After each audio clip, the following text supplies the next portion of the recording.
One of the most frequent questions we get at my warehouse here is all about SEO and all about keywords. What are keywords and what is SEO? How do you make the most of it on your site? And we also get questions from people saying, we've had an email promising us an amazing Google ranking from a few dollars here and there every month. Can that possibly be true? Well, yes and no. To some degree, possibly. There are two types of SEO. There's Whitehat and Blackhat SEO. But to understand those, you first need to understand keywords and how they work.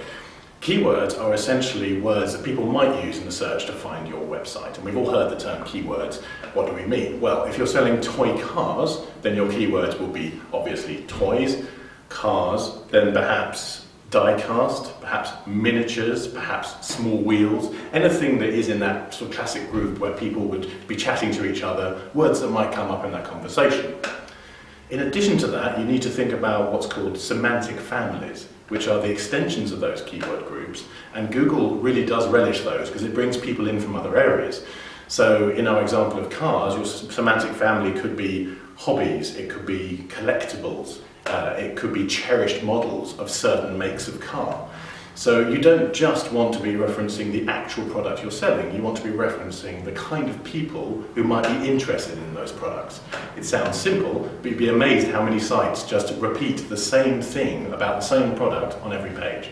And Google's advanced Panda algorithm is much more advanced than that now. And it's not just a case of finding those specific words, it's understanding the context in which those words sit. So, understanding that, what is white hat versus black hat? Now, all we mean by that is white hat is following the rules. It's following what Google thinks a good website should be.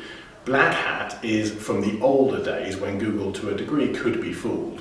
And we all know what a black hat site is. You go to a site that's selling top hats, and it says, welcome to Top Hats Limited. We have everything you need to know about top hats. The best thing about top hats is that a top hat is very comfortable to wear. And you've heard, it's not a human site, it's obviously stuffed full of keywords. You get repetition, you get cross-reffing of all sorts of totally inappropriate stuff further down the paragraph.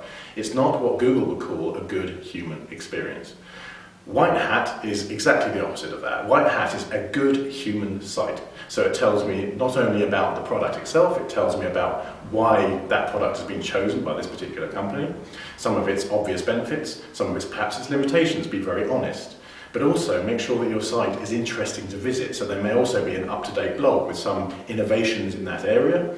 But also, you do need your keywords in there, so don't just wander off on some rampage about how interesting your product is without ever mentioning the product keywords. That's the opposite mistake.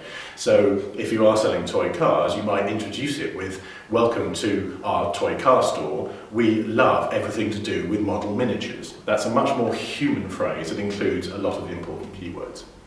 So if you watch any of the other Google videos, you'll see people like Matt Cutts, the search guru, talking about a good human experience. And we will keep banging on about this in these videos because that is what is rewarded with the Panda algorithm. Hope that's been of use. If you have any questions, drop us a line.